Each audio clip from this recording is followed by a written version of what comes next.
Hi, I'm Pauline from Pauline's Quilters World, and I'm thrilled you can be with me joining in this lesson that I'm going to be showing you how to make some gorgeous things to get ready for Christmas.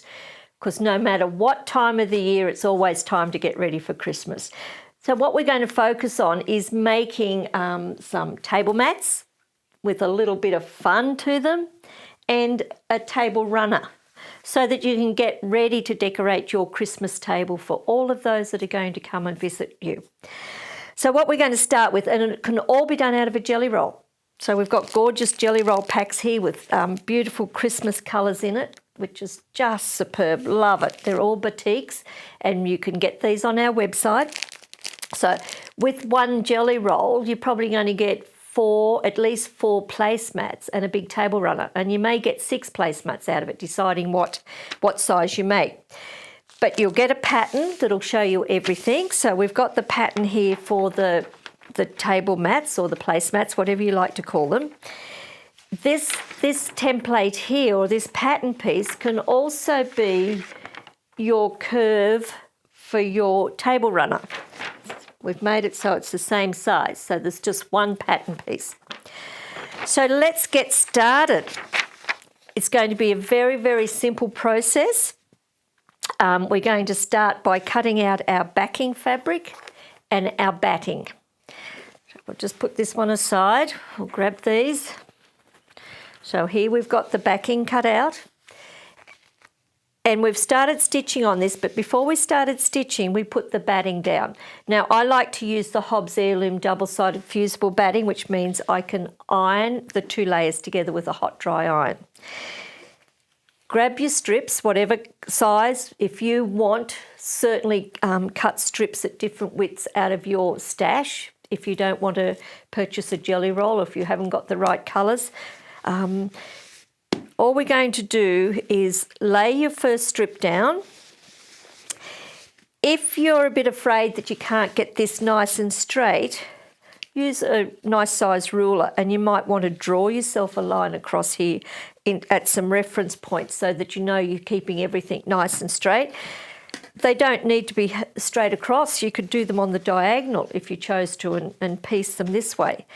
But what we're going to do first up is lay your first strip down, and you can press that if you're using the fusible batting because it will grab to your batting. We'll put the next strip on top of that.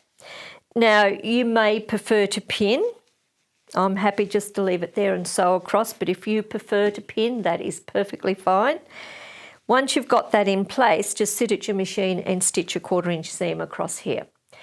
Now, I would have a thread to match my fabric in my bobbin, and then whatever colour you want on the top, because you're not going to see the top stitching.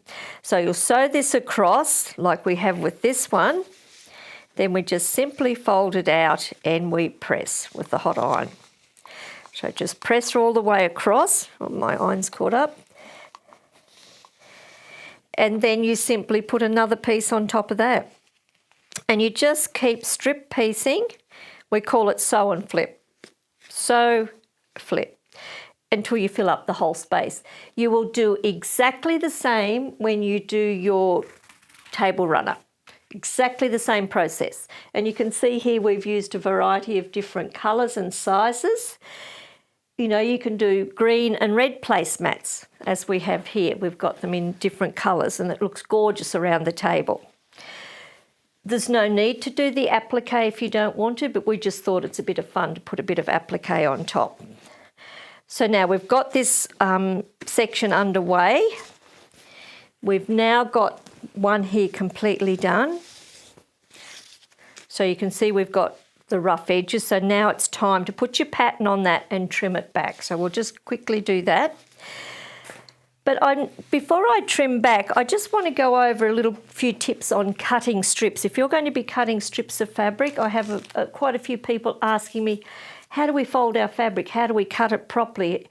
And, you know, if you're a beginner, that can be a challenge to you. But let me suggest you have a nice little ruler like this, 12 inches by 2.5. It's a great little tool. It's really, really accurate. It's engraved deeply into the back so it doesn't slip. So you're not going to have to hold it too hard and have it slip everywhere. But this is a full width of fabric I've got here. I'll just open it out so you can see it. It's a full width of fabric. Now, I always give that a good press, and I've already pressed this, so give it a good press. Take the selvage to the selvage, right, and I've got my finger in between the two layers. I hold this so the selvages are together. I hold it up to make sure I've got it laying very flat on the fold. I don't want any twists on the fold. I want it laying perfectly flat. I then give that a good press so that I've got a new crease line, because I don't trust the crease that's already in the fabric when I purchase it, because sometimes when they roll it onto the bolt it can stretch. Now I'm going to take it and fold the selvage up to the fold. Fingers between again. I hold it up. I want the selvage laying perfectly level with the fold. Now, what I mean by a twist, you can probably see that fabric's twisting. I'm going to shuffle it across so it's now laying perfectly flat.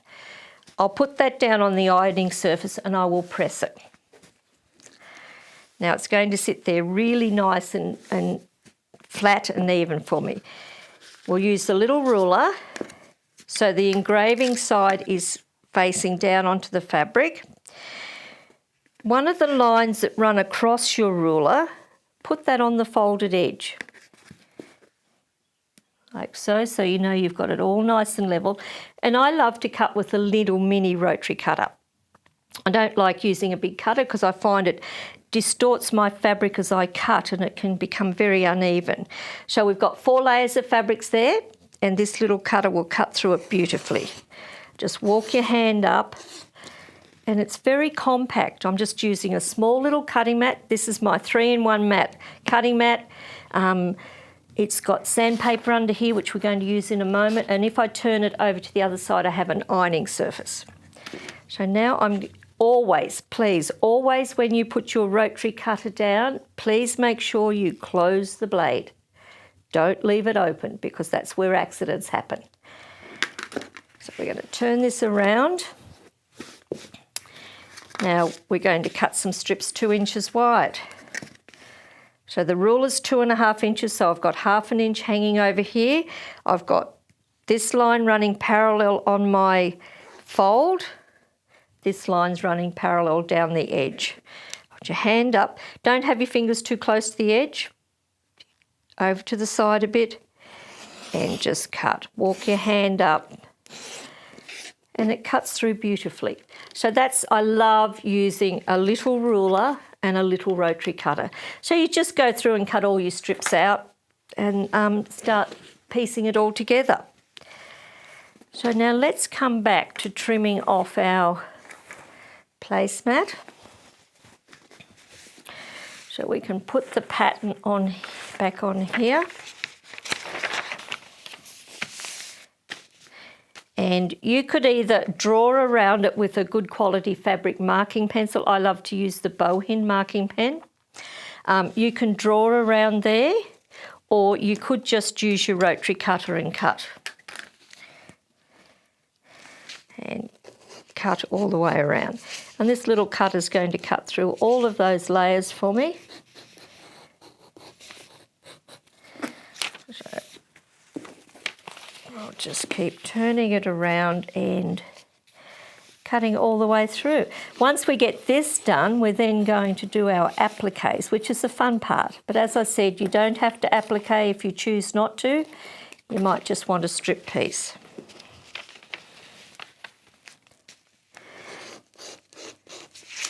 Don't be afraid using the little cutter. It's so easy to see every little thread that you're cutting with a smaller blade compared to a larger blade. I, years ago, started using the little cutter and it made such a difference. I seem to have so much more control. There we go. So we're all trimmed up. Make sure you close the blade. So it looks so much neater once it's trimmed back. Oops, missed that little bit just right there.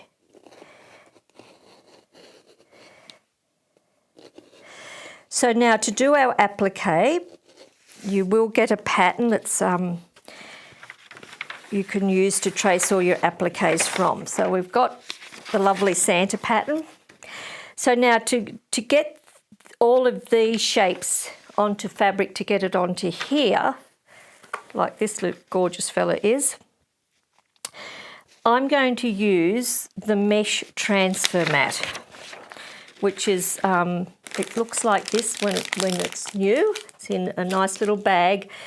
A lot of people say to me, oh, I've got one of those, but mine looks different. Mine's brown.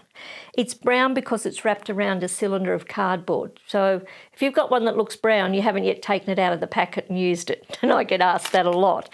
So once you take it off the packet, it's like it's mesh. It's like it's silicone. And I've probably been using mine for, I don't know, 12, 15 years. I use it all the time. So we simply put this over the top of our pattern. There's no right or wrong side. Put it over the top. I'm just going to trace. I've got some traced off there, but I'll trace a bit more for you so you can see how it works. Use a 2B lead pencil. Now, I really stress 2B because it's a nice soft lead. It marks the mat beautifully. Don't have your lead too sharp. You can probably notice here it's quite blunt. If I had that as a sharp lead, once I started to draw over the holes in the mat, my lead would just all shave off and make an awful mess. Keep it really blunt, it doesn't shave down. So let's trace his hat. So I'm just going to hold the mat on there. Now, if you feel you can't hold the mat in position there, put some pins in it. Put the pins through the holes, it won't damage the hat. Or, sorry, won't damage the paper. Just trace the shape. So you can probably hear that running over the mat. Now, the pattern has little strokes along here. That means that that's where I'm going to draw the line because we're going to have that going under the feature of the hat. So we need to make it a bit bigger.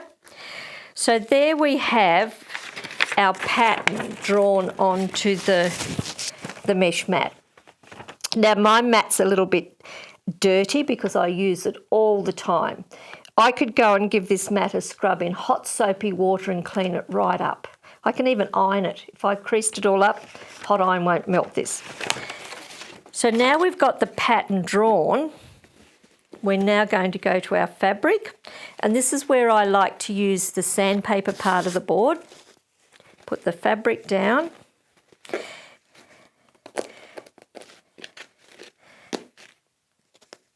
Put your pattern on top of. Now use a good quality fabric marking pen to mark this because you don't want to get marks on your fabric that you can't get out. Now all we do is trace. Now if I have my lead out too long, it's going to break, so keep your lead nice and tight. So if you're using one of these pencils and the lead's out too far, just put your thumb on the top while holding the pencil upright. Push down. While you're compressing down with your thumb, push the lead back up inside so you can hardly see it. Now it won't break, but it'll still draw on your pattern for you nicely. Come along. Now the sandpaper's stopping my fabric from stretching under the mat, so everything will come out perfectly to shape for me. Oops, I missed a little bit there. So there's our pattern. Now you may have noticed that I've got two pieces of fabric here. Now I've purposely put two pieces of fabric together because we're going to stitch around and turn this through. And why we're using two pieces of fabric, because with the white there, if I didn't have two pieces of fabric, the red would have shown through. So by doing it as double and stitching around and turning it through, all my edges are finished. So we'll go through that process. So what we do, we would stitch right on that line, all the way up to here. We're not going to stitch across here because it's actually going to go underneath his little cheeks. So we're only going to stitch from this point to this point, all the way around. And just use a nice small stitch length. Don't have too big of a stitch. Excuse me. Once you've stitched around like we have on this one, we then come back and we cut it out. So once again, you could either use scissors or you could use your cutting mat and your little cutter. So I'll use the little cutter. We'll just go, we're going to leave about a 1/4 inch seam. Just pivot around.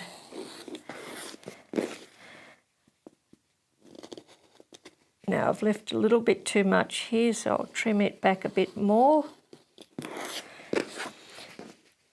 And then I'm going to come across and cut down in here because I don't want that bulk up under there. So there is his beard cut out. So now we just need to turn that through.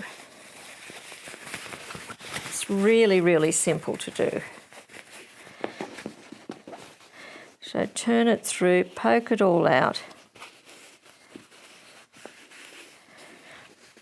This is a very handy little tool, okay, for turning things through. So we'll just put this rounded edge inside and just run it around. It just helps you flatten out all those dippies in the seam. And then give that a good press. So that's how we've done all the pieces to construct the Santa. We've turned the hat through, we've turned his hat trim through, we've turned his cheeks through and his little nose. So we've got all the pieces here, but before we move on, let me show you how to clean the mat. All we need to get that design off there is a normal paper eraser, and all we do is erase. Now I could erase here for the rest of the day and it's not going to come off because that's not the side I put the pencil line on. Remember, I used that 2B lead pencil to draw the design onto the mat. I have to actually take it off from the side I drew it on. So now it's coming off. So that's how we clean our mat. Very, very simple to do. If I wrinkle it up, when I wash it, iron it. Won't hurt it. It's probably the best thing you can ever have to transfer a design for embroidery, for stitcheries, for quilting, for any sort of purpose. Love it. So now here we've got his hat trim made. It was turned through. We've got his beard. We'll start laying him all in place. You know, and you can make up your mind where you want to put all of these pieces. Where's my little tool here? Just want to get down in here and push this out a bit further.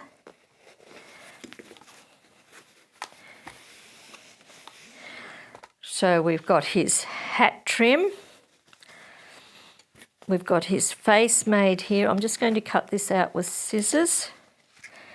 You don't need to leave a lot of seam allowance.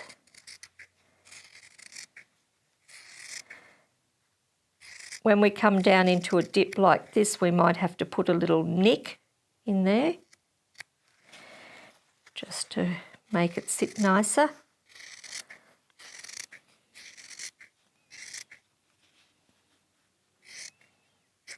Okay, and we'll turn that piece through. So it's really easy doing turn through applique. There's nothing hard about it. So we'll now get that through, flatten it all out. Like this tool's even nice to leave in there while you're pressing to get those little curves nice and neat.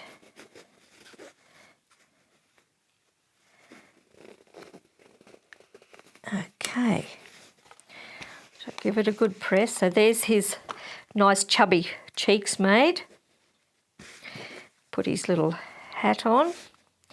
We have his hat made here. I'll just give it a nice press. Now this is where you need to play with it to get it all positioned so it all fits in. So you can see how all the unders, you don't have to finish those edges off. They're just raw because something's going over the top. So there's the start of him. To put all of this on now, I use the Roxanne applique glue, and we just come through. Now, if you're using plain coloured fabrics, don't use too much glue because sometimes it can seep through to the other side, but we're just going to put little dots of glue all the way around here. Little dots or a little line of glue. Just putting it all in place.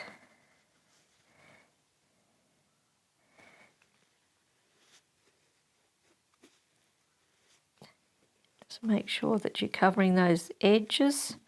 So I just need to bring him up a little bit. The nice thing about the glue, it's repositionable. So if I put something down and it's not right, I can take it off and reapply some more glue to put it back on again. You know, you might not want to stitch this part of his hat down. You might want to leave this loose. You know, that can be fun.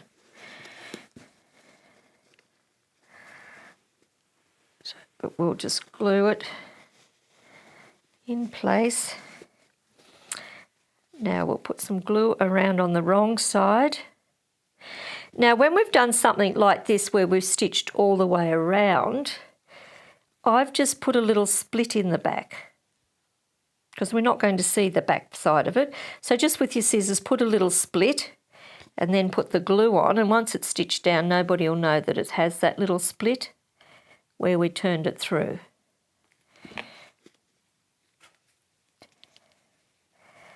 So there's his hat trim. So now let's think about his cheeks. So we have his cheeks here that we can put in place. Now I've turned these through just to show you something different. This one here we haven't turned through. I think it sits better if you don't turn them through, because if we turn them through like this, we've got all this open edge here that we have to try and tuck in underneath. It can give it a bit more dimension, but it can be a little bit more tricky for you to do. So let's just lift this up where I glued it down. Put some glue across. You can use your tool again. Tuck that underneath. Okay, right in under.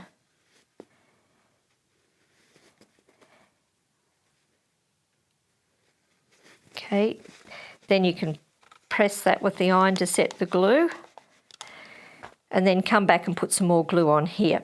So you just put the other one on, and then you've got his little eyes. We'll only do one side. You can see, getting the idea of it now. So you can put his little eyes in. And they don't need to be doubled because we're going to put his pupil in. So you can see how cute he'll be. I'll just lay this one in place. We won't tuck it under. You've got the idea of how that's done. So that's him all now positioned once you neaten this off. Now what we did, we wanted to put some features on for his beard, so we just went and then stitched. We didn't stitch around the outside edge. We felt there was no need for that. We've just stitched down straight lines, and we've stitched across here. Then all the rest is we've just stitched with a straight stitch all the way around everything else. You know, you can turn his the circle through for his hat, or you could leave it just as one piece and stitch it on the edge. This piece we've done double, and we're going to turn that through. You know, you can make up your mind. There's so many different ways you can applique. There's no right or wrong way. That's what I love about it. No rhyme or reason. You know, and doing something like this, you're probably only going to use them once a year, but they will last you for years. You know, and I think people get a lot of fun out of sitting at a dinner table and having a conversation piece to talk about. Now, this is a little bit tricky to turn through. Doesn't want to do it. So just let your tool help. You know, you might like to make a yo-yo. You know how you do the circles and you gather them up? You might like to do a yo-yo like that. If we step back to this Santa on the wall here, if you can see, we've done ruching as his trim on his hat. And, you know, that you can see in another video how we do those because they're so much fun. So here we go. It's starting to come through, but boy, it's tricky.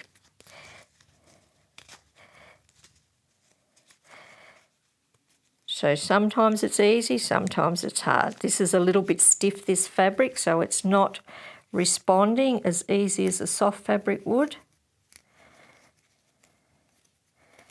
Okay. So once we get this turned through, we'll give it a good press and then we can put it in place. And then it's simple. From there on in, once your stitching's done, all you've got to do is bind. And it's the same, you could put a Santa Claus in the middle of your table runner. You could put 2 Santa Claus on. But we've got some stars here, and the stars are done exactly the same as what we're doing here. We put 2 pieces together, we trace the design on, we stitch around, we put a split in the back and turn it through. So there's our circle. Took a little bit of turning, but was worth persevering. So now we'll give it a nice press. We can put that in place. But that could, if you didn't want to glue that down, as I said, that could be just stitched on there and left as, you know, this part of his hat could be left as a loose piece. We forgot his nose. So there's his little nose. So once these are tidied up, he'll look just as cute as this fella does. So all that's left to do is talk about the stars, but as I said, they're done exactly the same. Trace your star shape onto your fabric. You can have 2 different colours if you like, back to front. Stitch right on the line. You will need to, when you cut these ones out, and if you note here, that we didn't stitch right to the point, like we didn't come right up and then stitch straight back down. We actually came up, we took 2 stitches across and then back down. Down, 2 stitches across and back. We just find that doing those 2 stitches across gives you a much better point than going stitching right to the point. So we'll cut this out. And it's very simple. We'll put a split in the back, we'll turn that through, and then we have the star. That's where we've turned this one through. You could, if you wish to, we've been around this one and we've come back and we've stitched in about 1/8 of an inch, just to give it a little bit of a feature. We could put 2 stars on together, overlapping. We'll put a centre in the middle, and then all we'd do if we were doing something like this, we'd just stitch around the circle and leave these lay loose. So once again, it gives you a nice dimension. So there's so many possibilities with using up your stash of fabrics or using up a jelly roll. And we've got lots and lots of other videos out there on Christmas themed ideas. Like we have a pattern for the gorgeous Santa who's all woven. He's got a chenille beard and he's got a ruched trim on his hat. Then we've got the jelly roll Christmas tree. So if you've got jelly roll packs laying around, if you've got scraps of batting laying around, make up some lovely things like this to enhance your house when it comes time for Christmas. And as I said, any time's Christmas time. It's time to get ready for it. So we would love you to enjoy what you've been watching in this lesson. We'd love you to subscribe to our YouTube channel. We'd love you to even have a look at our website and have a look around, because we've got packages where you can buy all sorts of things to help you do this. And our website is www.pqw.com.au. We haven't yet talked about the binding. It really is better to cut your fabric on the bias when you've got to go around the curves. When you're doing something like the table runner, the straight section can be on the straight grain, but you might want to put a join in and this part be on the bias, because you don't want this to pucker as you come around those curves. You might not want to curve this. You might want to have it as a squared off corner. Lots and lots of options. But when we do our binding, we use our sasha tool. We cut our strip of fabric 2.5 inches wide. We'll just close this up so we're on the ironing surface. We fold our fabric in half. We put it into the 1.25 inch sasha tool. Now the measurement that's on the tool you're using, your fabrics always needs to be cut double that measurement. Go up and back down. Pin into your ironing surface with the double fork pin. This is a twin pin that's going to put nice tension on the fabric. Then all you do is hold the fabric straight ahead of yourself. We've got a curve in the sasha tool that's designed to fit the side of any iron, and all we do is push. And ironing your binding up is such a breeze now with the sasha tool. And that's how easy it is. When we've put the binding on, we've stitched it on from the wrong side. We've rolled it over to the front. We glued it down, pressed it with the hot iron, and then we've stitched the binding on with the monopoly clear thread in the top and the bobbin. Love, love, love that thread. And that's what we've done all of this stitching with, because I didn't want to keep changing colour thread all the way through. This thread is absolutely superb. Doesn't melt, it's not nylon, goes through your machine like a dream. So that's just a little few hints and tips. I've hoped you've enjoyed joining in. Don't forget your mesh mat is one of the best tools out there. Your Roxanne glue, your binding tool, a good fabric marking pencil. Bohin is the brand that I love to use. This little turning tool is fabulous for doing all of that. You need a 2B lead pencil and an eraser to use your mesh mat. So we want you to enjoy. Have fun getting ready for Christmas. Have fun sharing the festive season with your family, and have fun creating. So bye for now.